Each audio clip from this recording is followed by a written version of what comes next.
Tertipu ikut arisan online bodong, saudara 4 perempuan di Palembang melaporkan selebgram Palembang ke polisi. 4 orang perempuan di Palembang melaporkan seorang selebgram ke polisi soal penggelapan dana arisan online dengan kerugian sampai 300 juta rupiah. Korban mengaku mengikuti arisan online setelah ditawari selebgram dari media sosial. Sejak ikut arisan, pelapor menyebut belum pernah menerima uang arisan. Sebelumnya ada 40 orang lebih yang melaporkan orang yang sama melakukan penipuan berkedok arisan online dengan total kerugian 600 juta rupiah.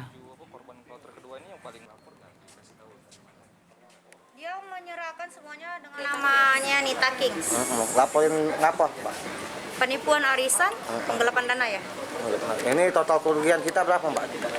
Saya pribadi atau seluruh? Seluruh member. Keseluruhan 300-an, 300. Orang berapa itu, Mbak? Orang 7. Oh, waktu ikut arisan udah pernah dapat atau belum, Mbak? Belum. Belum sama sekali.